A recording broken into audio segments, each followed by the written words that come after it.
Ladies and gentlemen, boys and girls, welcome to another exciting episode of Let's Talk Comics. I'm your host, Jim Biscardi, VP of Business Development at Image Comics, and if this is your first time listening to the show, congratulations, you just found your favorite new comics podcast.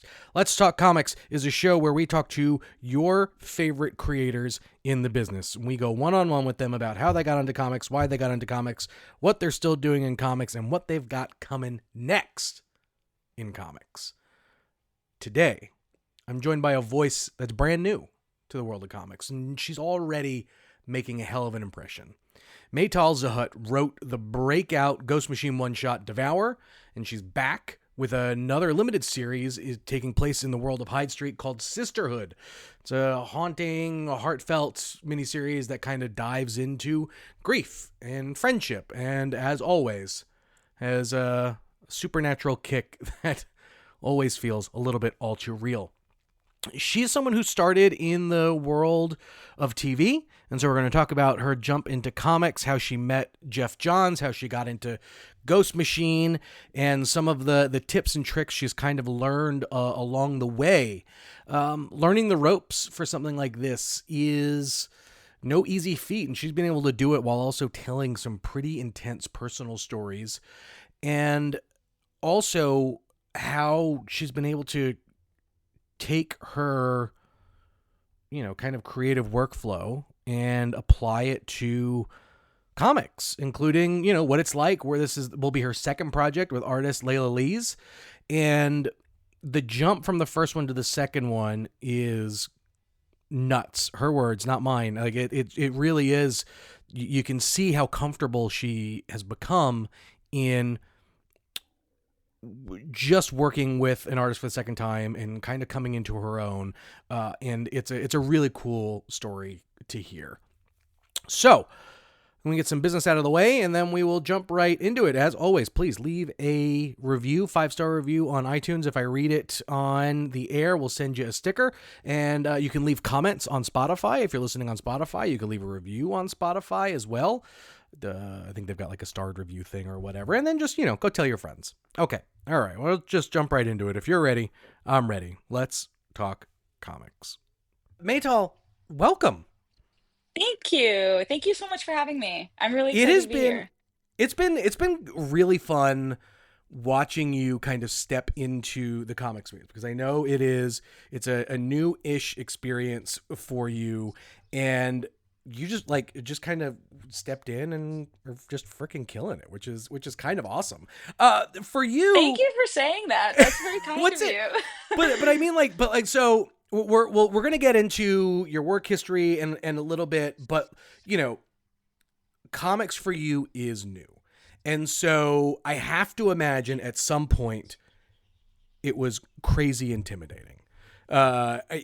How does one overcome that a bit at first, and what's it been like for you just kind of coming into your own as as a comic creator? I think it's honestly so funny you say that, because part of me is like, what are you talking about? I'm still super intimidated. Like it's still intimidating all the time, because it is in so many ways, like it is a new medium for me.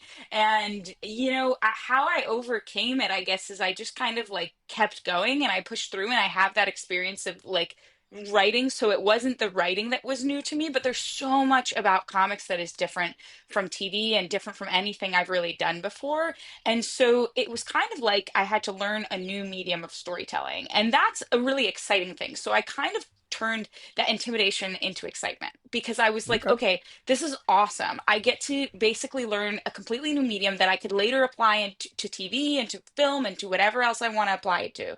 And I get to learn how to do it in a completely different way.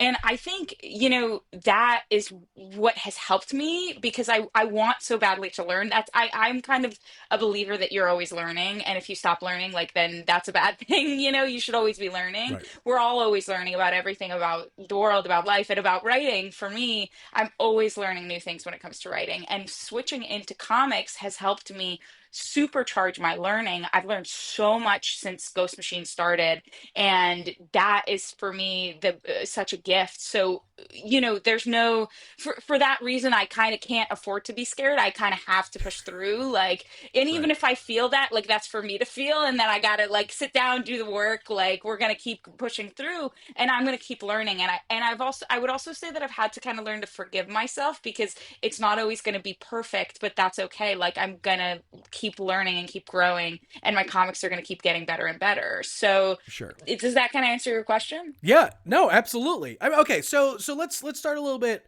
Um, we'll work our way backwards a little bit. So, yeah, obviously, not obviously. So you have a history in, or a work career working in television, and for as far as I can tell, like, that has always kind of been what what you've kind of wanted to do, and you worked your way up to worked on a number of different shows, and I guess the first question I'll ask around that is more, um,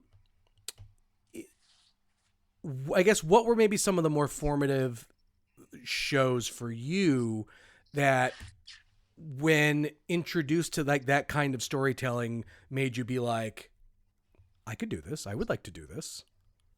Yeah, I don't know if it was an immediate I could do this, but there was definitely like the formative shows for me were definitely like, I mean, I think this is true for a lot of people, but it's like the Buffy, Angel, Charmed, like Sure. those were so formative for me when I was growing up, because they were different. They showed a different side of television, and they taught me so much, and I was like, this is such a cool thing. Like, these shows are amazing. And it's interesting because that is like so related to comics in so many ways, like those particular shows. Mm, And I think, I watched those, and it completely changed how I looked at TV. Because before that, I didn't really feel like, I mean, I was still pretty young, but it was like that was what I felt like TV was. Like, that was a great example of terrific television, and sure. I wanted to be able to create that. Like, I wanted to be part of that. I wanted to be a force in television and a creator in television, and those shows were definitely the beginning of that.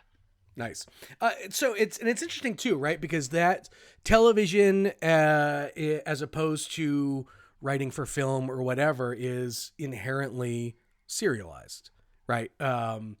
And it's episodic in its nature, which obviously comic fans know and love. And so, um,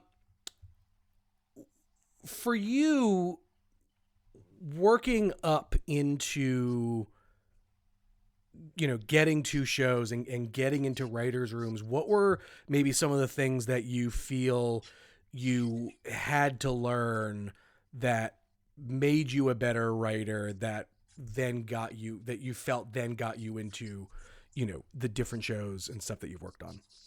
So that's an interesting question, because I feel like a lot of what got me as far as I have gotten is how hard I work. Like, I Mm-hmm. know that sounds like, anybody can work hard, but I really like, I put in I mean, my I all. would say not everyone Yeah, can work not hard. I everybody mean, can. working hard scares a lot of Yeah. people away. Yeah, that's fair. Yeah, but I just put my all into every single thing I do. Like, that's just who I am. I'm a very Mm-hmm. passionate person, and I just have so much passion, and I'm excited to tell stories, and I'm excited to do all that. So, like, when I started as as an intern and as a production assistant. Like, it was the very bottom, the lowest role you can kind of be. And I started from, like, I didn't have any connections in the industry or anything that gave me those opportunities like ahead of time.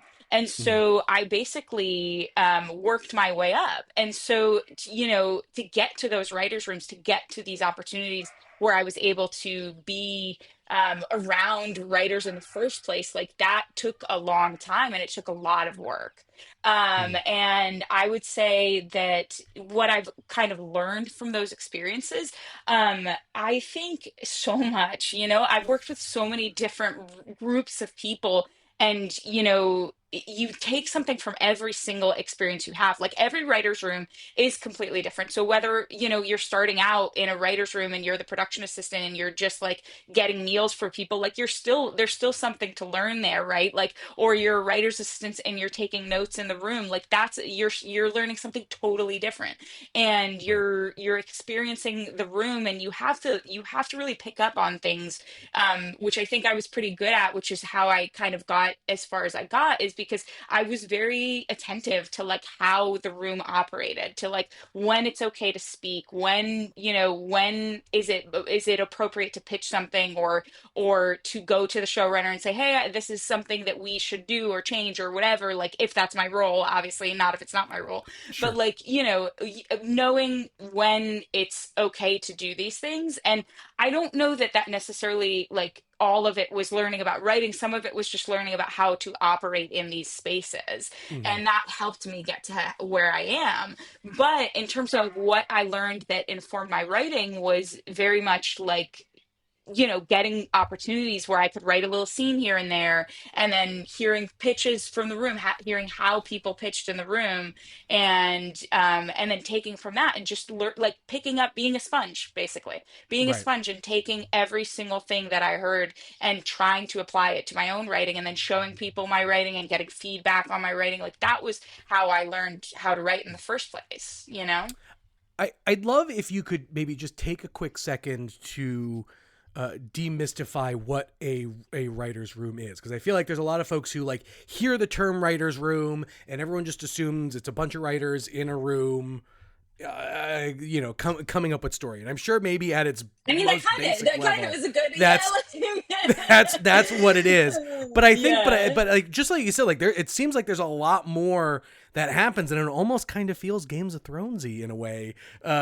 In in like we're there's like like we're there like murdering each other in the, there's just you know. I guess I would like. I mean, obviously there's a bit of a hierarchy there, but I guess like Yeah. if you could just kind of help break down maybe the goal of a writer's room, and then like how that then breaks down into the I guess maybe what we see as the end result in I guess as condensed a version as you can, because I think it's one of those Sure. things where like again, right, like I think a lot of people hear about these things, especially like folks who maybe just watch TV and aren't as like in it on a creative level, because I think that will be interesting for stuff we talk about later down the line. Yeah, for sure. So, I mean, it really depends. Like, writers' rooms operate completely differently depending on the showrunner. So, the Sure. showrunner, if to speak of the hierarchy, like the showrunner is, the top dog. Like, they're running the show, whoever they are, and whatever the show is, and they are making the final calls, making those final decisions, and they're basically. Often it's like their ideas and their story, and then you're kind of like, people are pitching on it and trying to enhance it and advance it, and then you're sitting in this room and you're kind of having conversations that ultimately lead to the story that will end up on the page. But it is a longer process. It's similar to Mm. comics in a lot of ways. Like, it is a longer process than I think people assume, because it takes the time. You break the whole story. Some people work with like note cards or whiteboards, and like, you write down what's going to happen, like what's going to happen in the episode, or maybe what's going to happen in the season. Jeff Mm. in Stargirl had a very specific way of doing that, where we would kind of go through the arc of like the episode, the arc of the season, and the characters' motivations. Like, there's a lot of different things you might do as part of that process. But I think, you know, just like in terms of what a writer's room is, like, it's not untrue that it is a bunch of writers sitting in a room coming up with ideas, but then you take that and you turn it into the script. You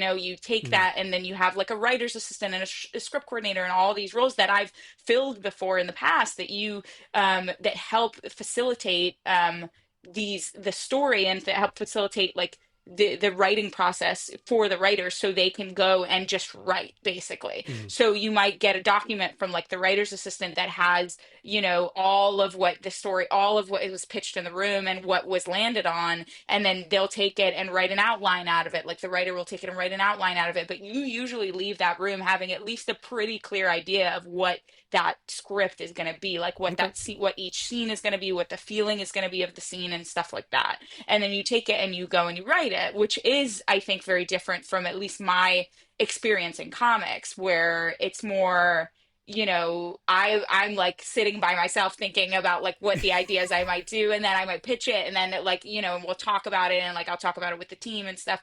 But like it's a lot of isolation. It's very different, I think, than sitting in a room and talking with a bunch of people, at least for the most part.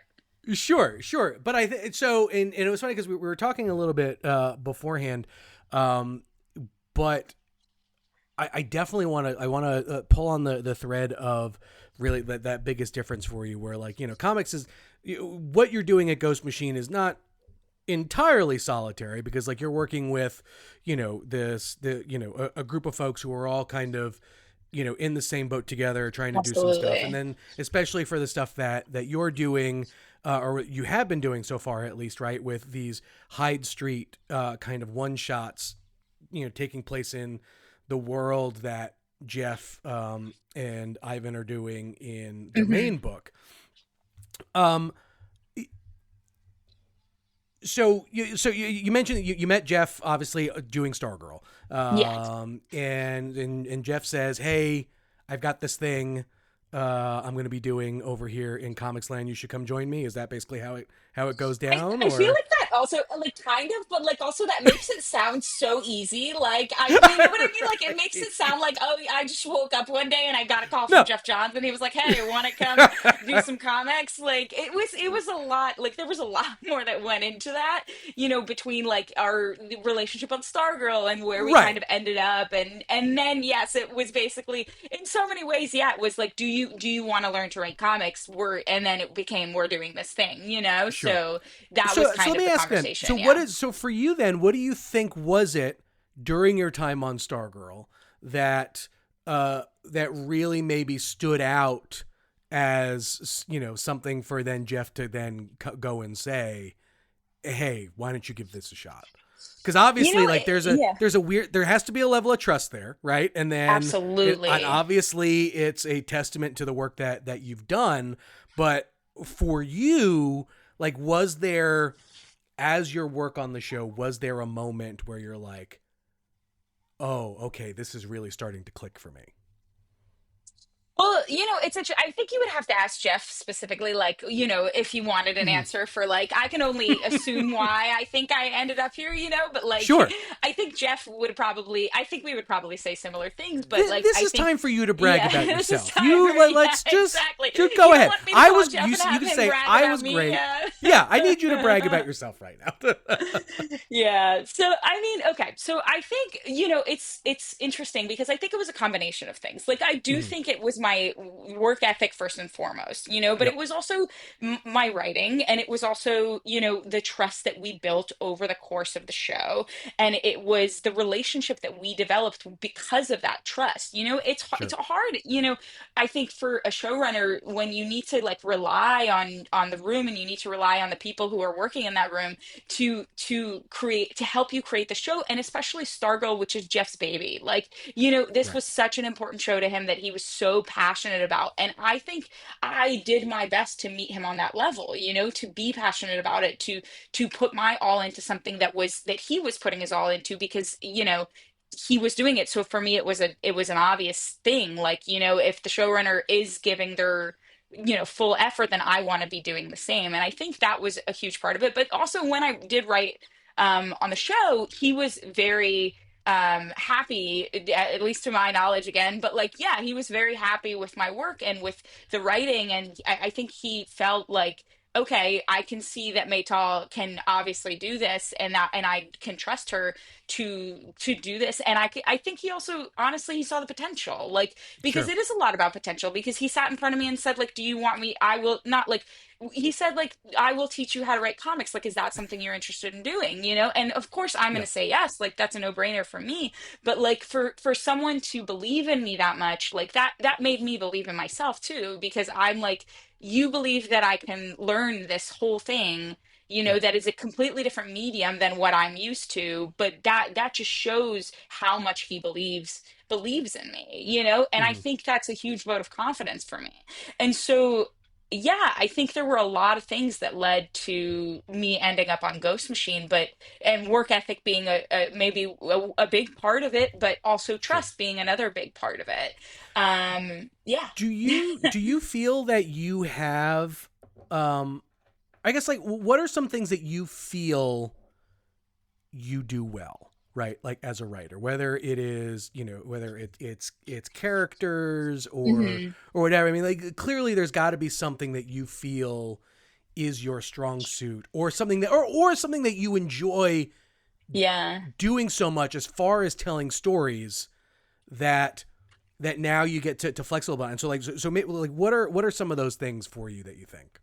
Yeah, for sure. So I mean for me like I really enjoy exploring like characters and their psyche. Like that Mm-hmm. there's something about like even if you look at a little bit of it like at the topics that I've picked like for Right. these stories, like they're personal to me, but they're also very like they explore these ideas through these characters that are very like it's a little like psychological. Like it's a little like Right. it's exploring the psyche, it's exploring how humans think, it's exploring how we as people operate and what we do and why we do the things we do.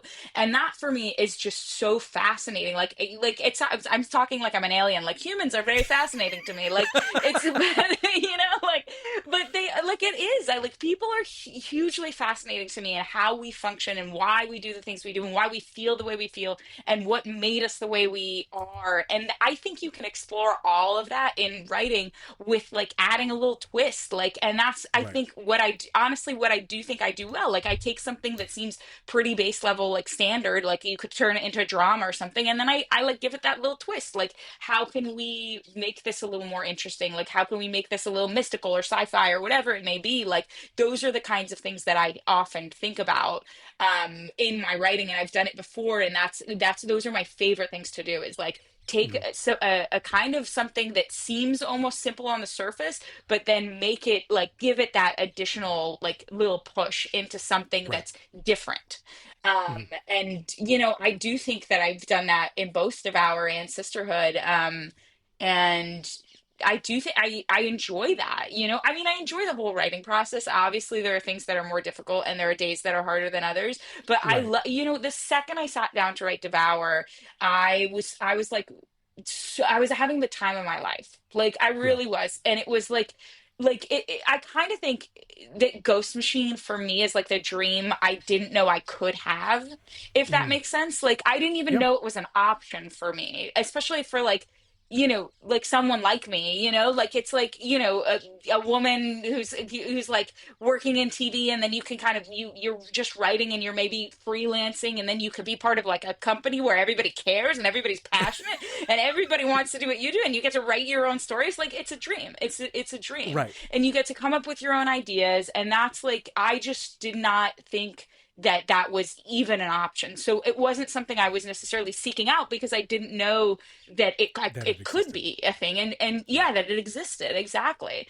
So yeah, Well, for me it's like yeah, sorry, go ahead. no, it's fine because it's interesting, right? And we talked about this a little bit, where um, you, in a sense, are were kind of making the jump from work for hire to the world of creator owned.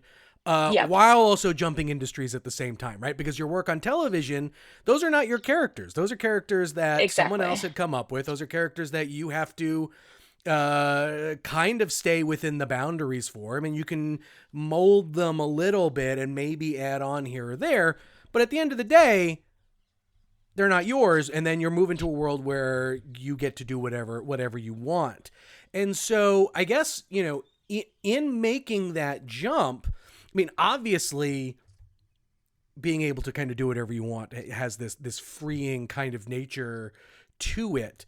But I have to imagine that there are things that working with someone else's stuff maybe taught you to kind of help you create your own guardrails for for what you want. Is that accurate ish Yeah, statement? absolutely. I mean, listen, I think again, like with learning, like you learn from every experience. So Right. yeah, of course you learn. Like honestly, of course you learn something from writing for other people's characters because it's almost like you have yeah, you have like those guardrails and those that something to start like a starting point. And without having that experience, I'm not sure I would be able to just be like, okay, I'm going to come up with my own idea and my own characters. Like it's you haven't learned anything like to get Sure. you there. I mean, I'm sure it's possible, but it's going to be way harder. And honestly, Right. it was a bit of a jump for me to just go from like, writing, characters for someone else to writing my own stuff. That was still a big jump for me, which was one of the earlier challenges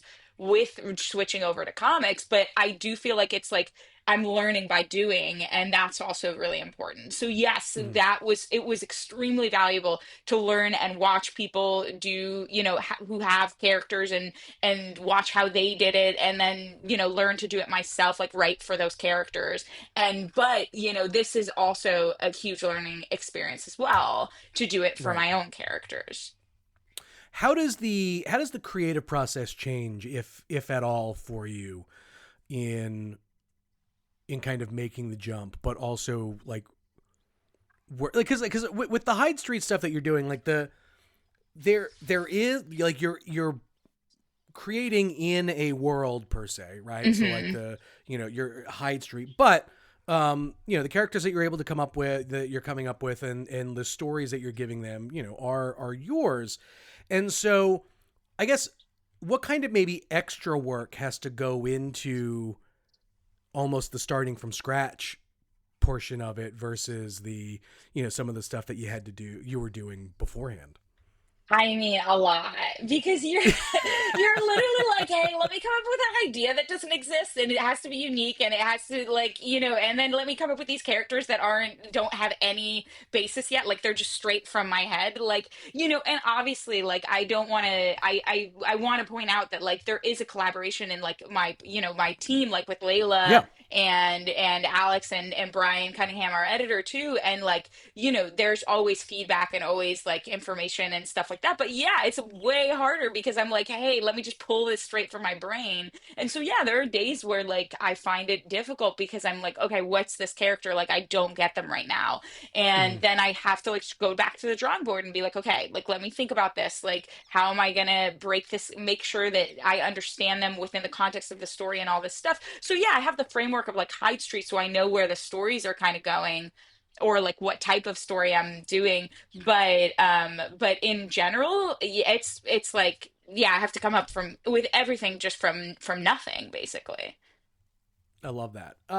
It it's and you bring up, all right. So like this is when you're working in a writer's room, you're just in a room full of other writers and things like that. But now you're working on a comic, and the creative team is different, right? Like you're working with Hmm. an artist, and you've got a colorer, and then obviously you've got Brian as your editor, and then you've got Jeff kind of overseeing the whole thing. Um, that the working with an artist in particular, I have to imagine like that had to have been the most different thing for you, right? In just like where do you get what is the crash course what does the crash course look like in working with collaborators like this in comics that you didn't know you needed? Well, first of all, I just want to say that working with Layla specifically, but also just with an artist, but like with Layla specifically, it has been the best thing in the world. Like it's just such an amazing collaboration, and I am obsessed with her because she's just such an incredible person, but also an amazing artist. And so we just mesh really well. Which that is honestly, I did kind of get that crash course because Jeff had told me from the beginning, like your relationship with your artist is the most important relationship when it comes to comics. So I did get that kind of a little bit of a crash course, and and I was like, okay, I get it. And and but I didn't you know what, honestly, I didn't fully get it in Devour because we had a relationship, but we didn't really know each other yet. We still Mm, had a working relationship, so where, I was getting pages and I was giving feedback, and then, Layla was doing that, and then I would change the dialogue based on her art. Like there was still right. absolutely like this working relationship, and we were both really happy to be and thrilled to be working with each other even at the time. Right. But when we started Sisterhood, it was like we changed everything, like our whole Mm, process, because we started to meet every week, like, and for just to talk about the story, to talk about the book, to talk about the art, to talk about any ideas either of us have, or questions that one of us might have about how she's doing the art, or a question about the story, where the story's going, like, that she might have. So we just talk for hours about what we're doing, and I think it shows. Like I think it comes through in the art because we're in constant communication between that and emails and text, and so we're always communicating, and it makes it a lot easier to work and create like this story because we're really doing it together. And that is such a huge, it's a completely different than writing in a room. I actually think the most similar experience probably for writers is probably like a writing team. Like there are writing teams in writers rooms where there's like two writers that basically function as like one writer, where they're both writing one script, um and together. And I think that's probably, I don't know, I've never been in a writing partnership, but that's probably the most similar experience I could compare mm. it to in a writer's room, because Layla and I are working together so closely, and we're a team. Like we are a team, and we both feel that way. I definitely feel that way. And we just support each other in whatever way we can, in the story and the art and all of it. And I think all the readers will really see that when they read Sisterhood, I think. I love hearing that. Um, it really it kind of only took two stories for you and Layla to really just like get on it, because it's one of those things where I think comic creators all the time, and writers especially, strive to find that creative partner where they can just really feel like they jive with, right? And obviously I feel like that obviously that happens way more doing creator owned work because there's so much more of an investment in it, obviously, right?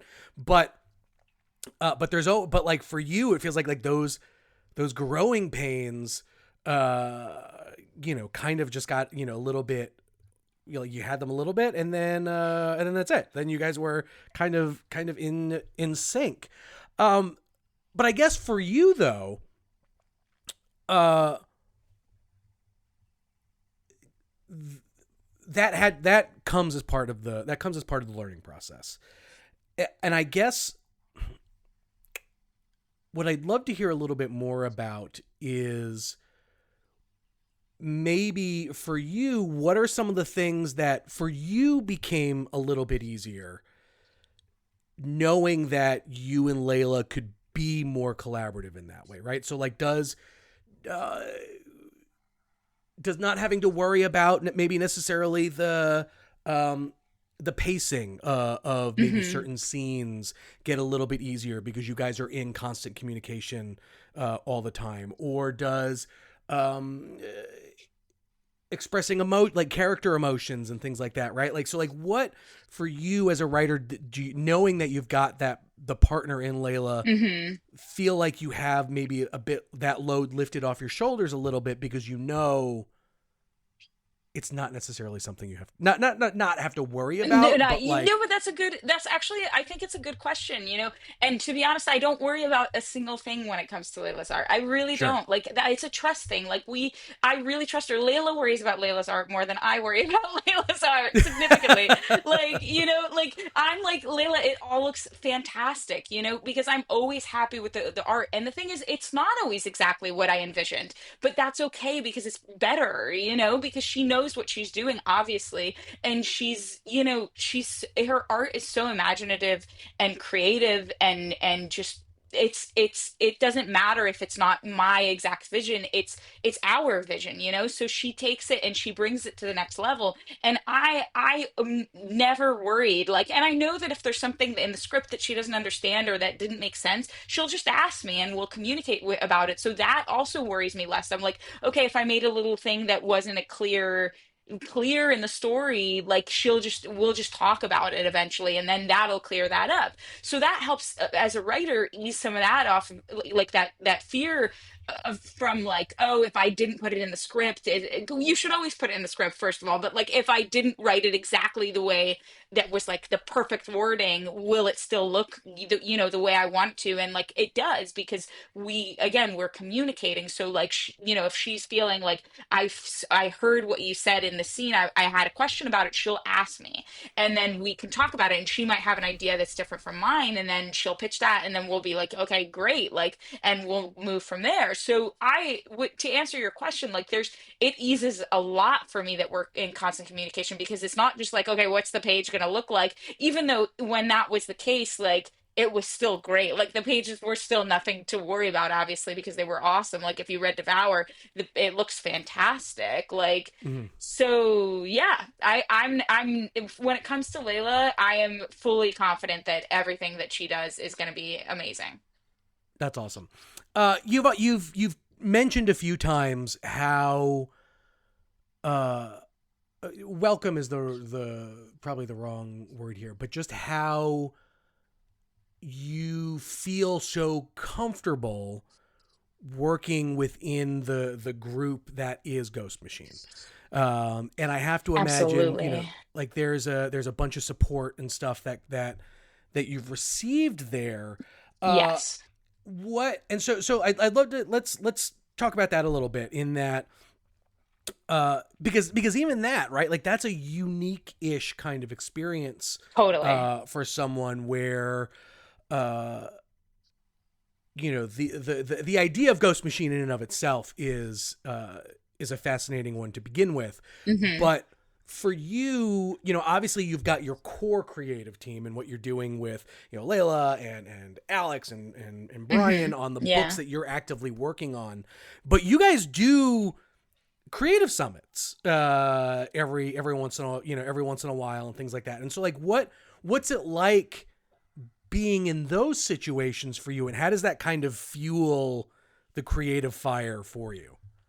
Oh my God. So every time when we're at the like New York Comic Con and stuff, I at least leave that feeling like, oh my God, I can't wait. I just want to do everything I can for the company, with my writing. Like I feel so inspired too, because the whole time we're just having conversations with the whole team. I mean, it's fun, but like we're also like, I'm asking questions a lot of the time to like the artists, like certain, you know, we sit and we have conversations and we talk about that, and I ask them about their process, you know, and then that teaches me and informs my process, because I'm like, oh wow, I didn't know that you felt that way, and like I feel that way too, and that's crazy that you've been doing this for as many years as you have, and you feel the same exact way as someone who's completely new to this, like things like that, where you just understand that, like what I'm feeling, what I understand that what I'm feeling might be like normal, like those fears and like, oh, it's not good enough or whatever it is, because everybody, a lot of creatives kind of feel that way, and that, so, but also just leaving those, I'm so fueled to like do the best job I possibly can. Like it's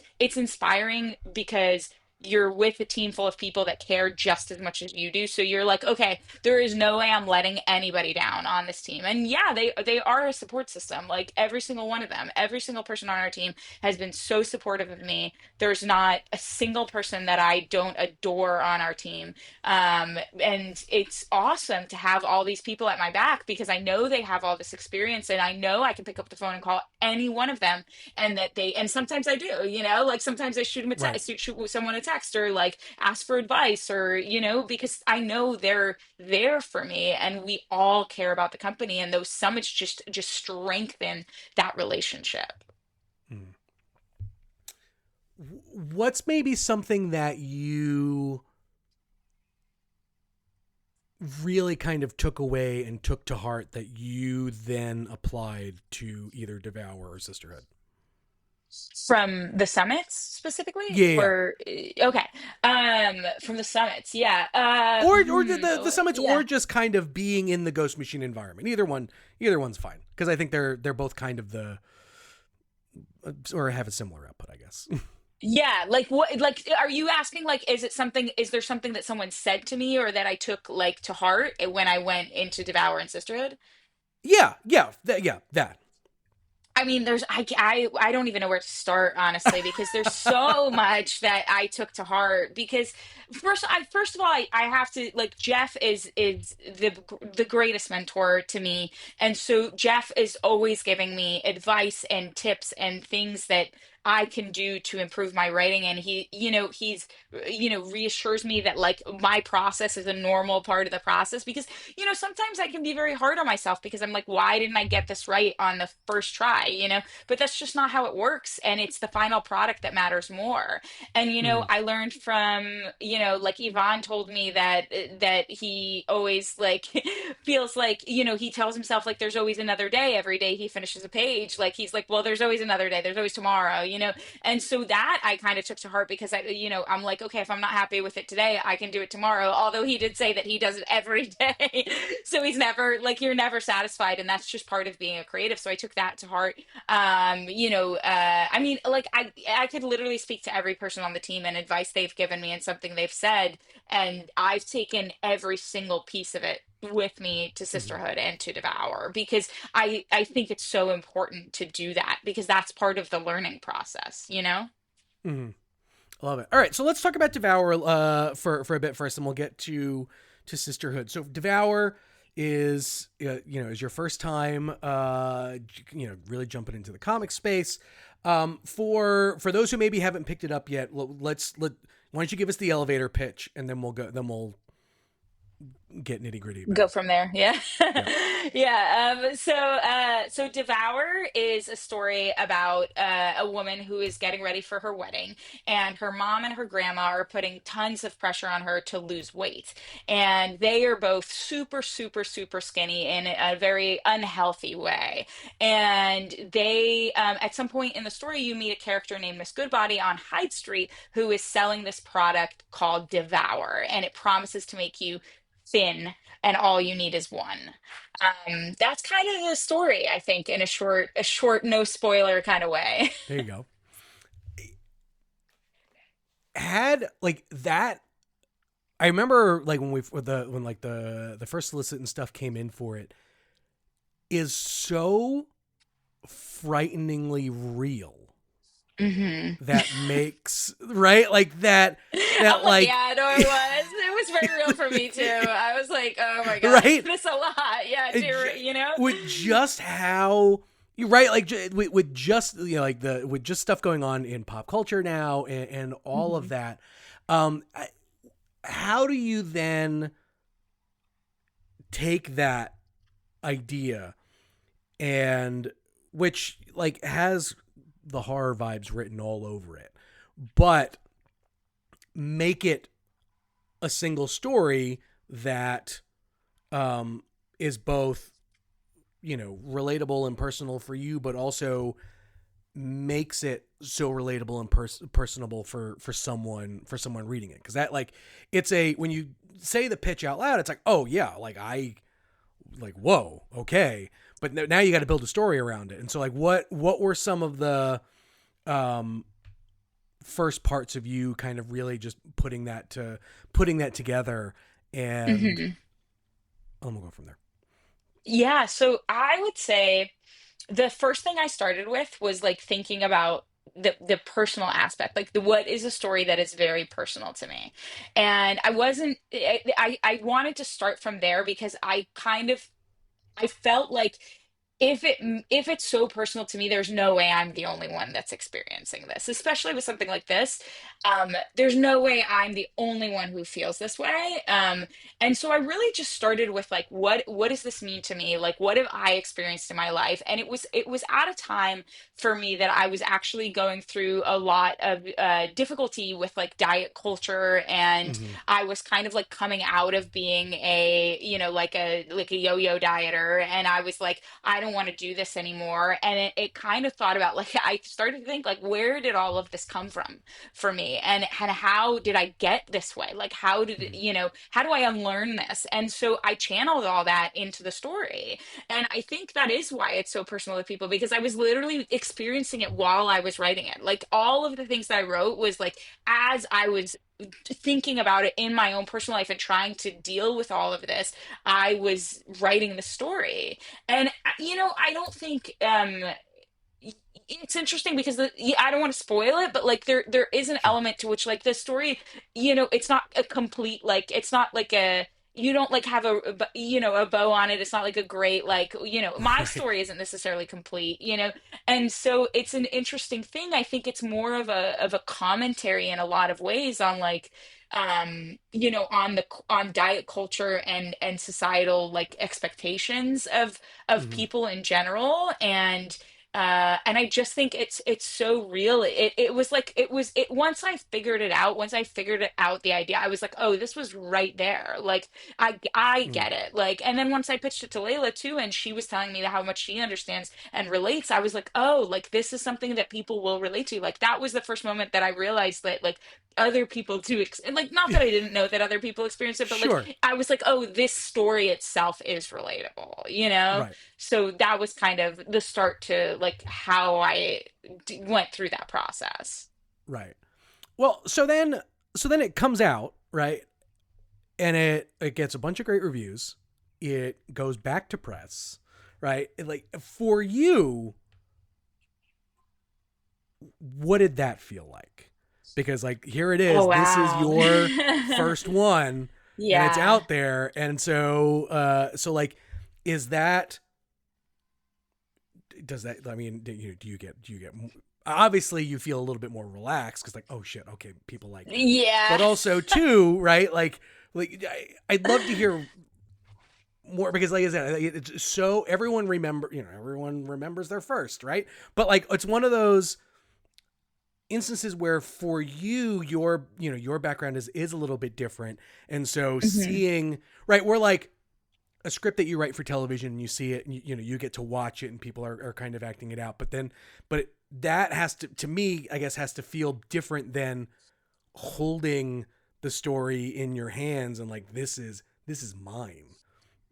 What was Yeah, that like? absolutely. I mean, absolutely. It was so I think, for starters, the reception of it, like, that was a really great feeling, but not because necessarily, like, it wasn't like, oh, like, this is getting great reviews, and it Look was how like, great I oh, am. people yeah, like, it wasn't that. It was like, oh, people get it. Like, that was the Yep. part that really, like, I was waiting for the book to come out because I wanted to know if people would, like, understand it. And then when I heard that it was changing how people, like, thought about things, or, like, was starting conversations, I guess, is the way to put it. Like, once Right. I heard that it was doing that, I was like, oh, like, people really do understand what I was saying. And it kind of made me feel seen. It made other people feel seen. Like, it was this amazing experience that, just through people reading it and then commenting on it, like, I felt seen, and so did they. And so that was like this exchange, like a conversation, like a silent conversation that we were having, Mm-hmm. between me and the reader. And so that was kind of what really was the most amazing part of it. But I also will say, like, I'm so proud of Devour. I'm so proud of it. But like, finishing it, like, I immediately was like, okay, I want to write my next book. Like, I want to do better. I want to always be Right. growing. And that's when I started writing Sisterhood, and I was like, okay, I want, like, this is going to be even better than Devour. It's different. It's completely different. But, like, Mm-hmm. I'm so proud of Devour and what we put on that page, and I'm so happy with the reception. But I always want to be improving and growing and creating great stuff for people to read. Mm-hmm. So we've talked about, right, obviously, how you working with Layla, how the jump from Devour to Sisterhood was almost completely different. But I guess, more specifically for you, what do you feel that you learned from Devour that then you applied to Sisterhood? Well, for starters, I mean, I learned to write a comic. Like, if we're really talking, like, you know what I mean? Like, it was the first time I did that. So I was like, Yep. I literally So learned there to you write a go. comic, Big and I check was like, mark. okay, yeah, like I can apply this. Like, I can apply literally everything I learned because I just learned it from step one. But I think I just, it's hard to put it into words because I think it's just so stuff that just kind of got into my brain, like, because I had to do it over and over. And there were so many rewrites that went into Devour, and I had to do it over and over and understand like the rules of comics because there are rules, and those rules are different from the rules of television and they're different from, any other medium. There's always going to be some kind of like, rules or framework, I guess is a better way to put it. And so I was learning when I first started writing Devour. I didn't really, I understood it because I was taught it, but like I was learning the framework as I was going. And now I feel like I have a better understanding and I'm still learning it to a degree, but I can apply all of that as I'm writing Sisterhood. Like I'm literally able to like use that framework that I learned and like, now I understand how I'm supposed to do these things, like those almost basic steps of comics I can apply. And then I can work on like improving my characters and improving my story and all of that, which I also try to do. But like it's like you have to understand those rules, you know? Right. Right. No, I mean your self-awareness, that I think is huge, because I think that's one of those things where um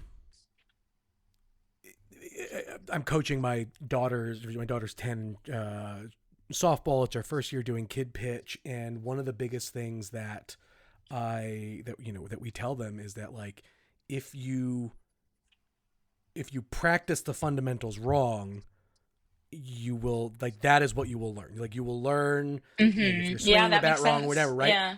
And so, but like, for you to be able to kind of get your reps in almost in this way, but learn and take the feedback and almost apply it immediately is phenomenal.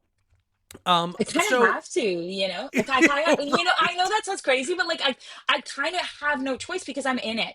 There's no like, oh, you know what, like I quit. Like, it's like I'm in it. I want to be doing this. This is what I want to be doing. So I have to take everything and learn it as fast as I possibly can. And sometimes that is a challenge. Sometimes that can be very intimidating to our like beginning conversation, but I have to do that because this is what I want to do. So I have to learn as fast as humanly possible to apply all those things. But I know I'm going to keep learning new things every day. Yeah, I'm all good. I mean, like, that's the, so, like, but like, I guess the thing that I'd love to, um, well, hold on, let's back up a little bit. Let's talk. Let's set up Sisterhood, because then I want to dive into that. So let's do the elevator pitch for Sisterhood. Yeah, you got it. So Sisterhood is a story about two best friends, two lifelong best friends, Violet and Sophie, who go to college and start growing apart.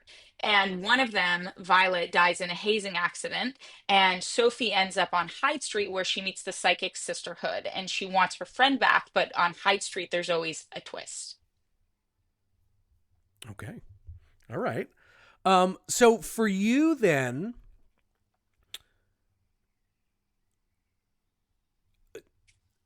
what kind of research are you doing for projects like this? Like, right, like, you talk about how Devour, obviously was incredibly personal for you, but there's a lot that goes into building the world that the story takes place in. And so, has the research, or one, I guess, what kind of research you do, but also, has that taken you down any weird roads? And it's, I guess, maybe for Sisterhood specifically. Well, first of all, everything I Google on an incognito window because, like, I'm like, this is too weird. Like, I'm not. If someone looked at my search history and it's like, I don't need that. So, I don't need it telling me like about, like killing and this and that, like all Yeah. that. Like, I don't Look, want I it. totally get that. I cut my hand once in the kitchen, and there was blood. The blood had gotten on the floor and into the grout, and I Googled, like, how to clean blood out of grout, and I'm like, Yeah, oh shit, exactly. I am on a Yeah. watch list now. Exactly. So I mean, it's it's interesting that you asked that because I think these stories are so personal to me that I don't like it's not that I don't do research, but it's like it doesn't require it requires me to look internally more than it requires me to like be looking stuff up. Of course I'm like Googling stuff, but I usually do it as I go. Like it's like I run into things where I'm like, oh, I don't actually know the answer to this and I'll look it up. Like, I had to learn some things about sororities for Sisterhood. Sure. And so, I was looking up things and I was doing research even on like hazing things and like because, and like trying to understand and that did inform the story in some ways. Of course, I didn't take it directly from there, but it Sure. was when I was trying to figure that out, I was like, okay, what has there been like what has been reported and stuff like that. So I was looking up a lot of stuff about sororities when it came to sisterhood. So I did do research also like for to give Layla some imagery to give her references. Like I do a lot Mhm. of research for that, so I'll like look up like sorority houses and the kind of sorority house I had in mind and like things like that, so that I can provide for her. So in that way, I do actually do quite a bit of research. But I Right. think the core of the story is very personal, so I just have to like turn it all inwards, like be like, okay, what are my ideas? Like how can I like what can I think of or feel that was personal to me and what is the emotion of the story. Mhm. And the last thing I'll say on that is also that I kind of pull from everything around me. Like it's not necessarily Right. research, but like I watch things and I read things and I'm reading comics, I'm watching TV, I mean, whatever, movies, horror movies and I always find inspiration from there. I don't ever like take something directly, but I'll always Sure. find little inspirations or wanna be like, "Oh, that's an interesting way that they did that," or "That's an interesting feeling that they made me feel. How can I replicate that Yep. for a reader?" So in that way, like that's, I guess in a way that is research too, you know? Sure. No, absolutely. You've mentioned a few times that during the process, like you'll have some days where like it will just be hard, and it's like I don't like I don't I guess what do some of those hard days look like, and what do you do to get around those? Oh, that's such an interesting question because I'm like, can you tell me what I can do to get around those? Like, Well, I have to imagine no, every I situation is a little different, right? Like totally, every hard day, absolutely. there's no two hard days that are the same, That is but correct. I think like for folks who are listening, because like we have a lot of folks who listen who like want to do this, like Hmm. creatively. And I know they're in the same spot where they're just like, I just don't know how to get around a problem like this. Like what Well, I is it? also, Is it? yeah. Yeah, no, go ahead. Sorry, I go was ahead. just saying, like, I'd love to Uh, hear about like how you get around the bad hard days.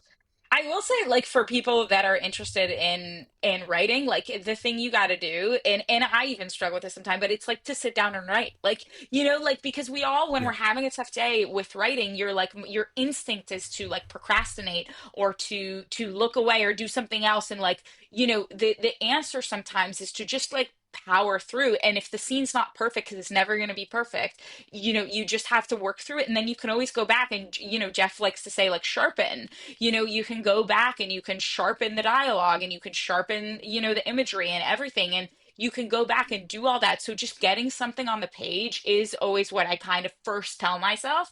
Like once I'm at the sharpening point and then it's like having a rough day, then it's like, then I'm right. like, okay, what do I do now? But like for the starting point, if I'm just having a rough day where nothing's coming to me, I'm like, I just need to get something on the page. I need to just break this out and then I'll go back and fix it. But everybody's process is totally different. So it's like Sure. that works for me. Sometimes the answer is honestly like go for a walk. Like really, Yeah. the answer is like go out and go for a walk and clear your head and like and then go back and sit back down and write or like watch a movie that might inspire you. Like sometimes those are the answers. And Mhm. it doesn't always feel like that because there are days where I'm having a tough day and I sit down in front of the computer and I just sit in front of the computer and stare at it and or just keep forcing myself to keep writing instead of getting up and going for a walk when the answer was like go clear your head. Like and Sure. then you'll be relaxed and then the ideas will kind of just flow. So it does depend on the day. I absolutely agree with that. Yeah, I love that. All right, so I'm going to ask you two more questions, kind of about Sisterhood, and then I'll let you go. You've been so gracious with your time. Uh, Sisterhood and This has Devour been both. fun. I'm having a great Good. time. Sisterhood and Devour, are both one shots, right? And so, No, Sisterhood is uh, a 5-issue oh, miniseries. sorry, you're right. You're right. Sister. So okay, that's where I was going.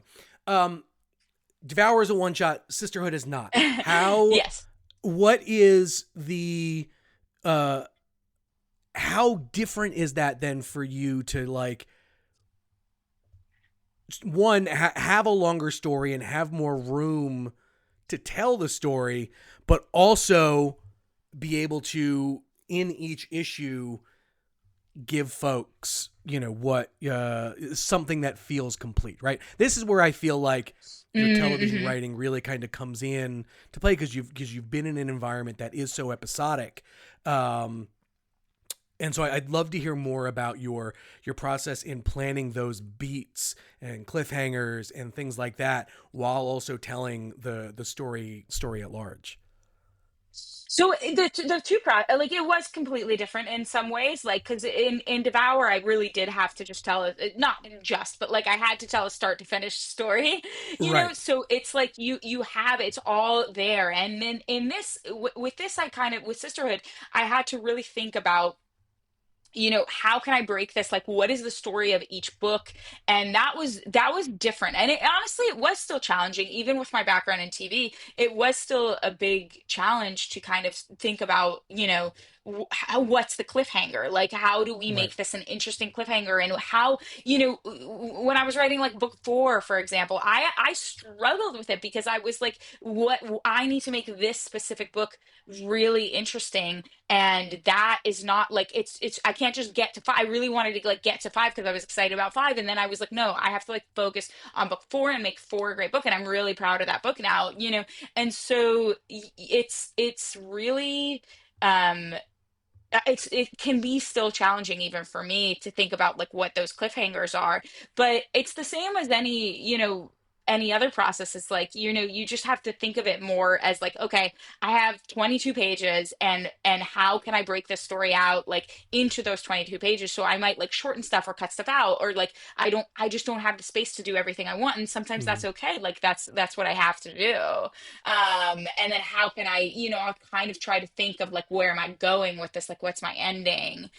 So and then get to there, but Right. it doesn't always go that way. Sometimes it goes, I'm like, the ending comes to me once I'm there, like once I'm beating it out, like, if that makes sense. Yeah. No. Absolutely. What do you feel like goes into a good cliffhanger outside of obviously making someone want to come back for more? Oh wow, that's such a good question. I don't want to say that, like I don't feel like the expert on that by any means. Like, like I feel like I'm still like, yes, what does make a good cliffhanger? But I think, in this particular book, it was I'm trying to think about like where we left a lot of the books. And it was different places in every book, obviously, but Mm-hmm. like, it was yeah, I think it's like you want something, a big moment, you want something that makes the reader want to, read the next book. But it's also, for me, I think about like, am I going with the story? I want it Right. to end on a note that I could pick up from in the next book. So as a writer, like that's important, super important to me. But I wouldn't say I wouldn't say I'm the expert on like what makes a good cliffhanger. I'll tell you That's once I fair. know. I'll give you a All call. right. I'll update Okay. So you. the last question before I let you go is what are look? What are you hoping folks take away from Sisterhood as they Oh go yeah, on this that's a journey really through great you? question. Yeah, so I don't know. I don't know that I have something that I want them to like take away. Like that's for them to read the story and like take away Right. what they feel. Obviously Mhm. I have like things in the book and the direction it's going, and we'll see if they take away what I'd like them to take away.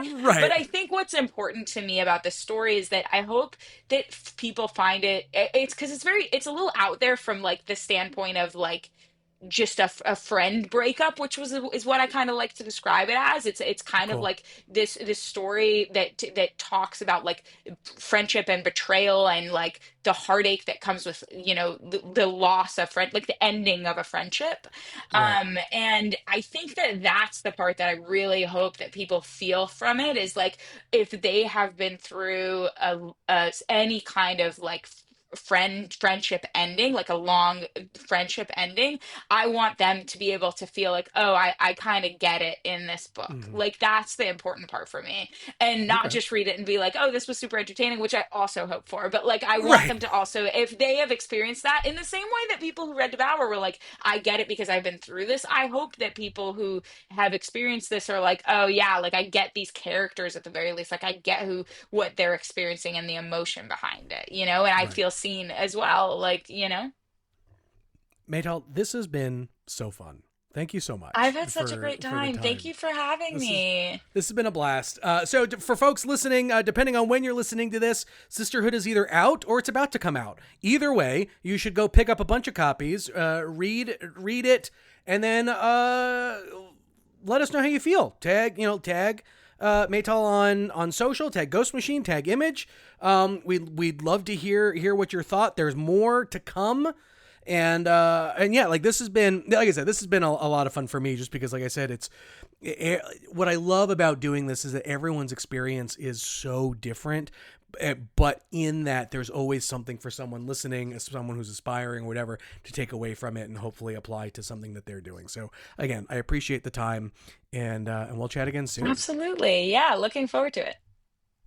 And that's going to do it for another episode of Let's Talk Comics. Huge thank you to Maytal for taking the time to chat with us and being so open about the creative process and, you know, what it's like switching mediums and the personal stories behind Devour and Sisterhood. And so if you haven't read Devour, go check it out. It's out now. If you are interested in Sisterhood, depending on when you're listening to this, it may already be out. If you're listening to this before it is out, it comes out at the end of June 2025. So make sure you tell your retailer you want a copy to read, and basically you want to subscribe to it because it's going to be a 5-issue fun time.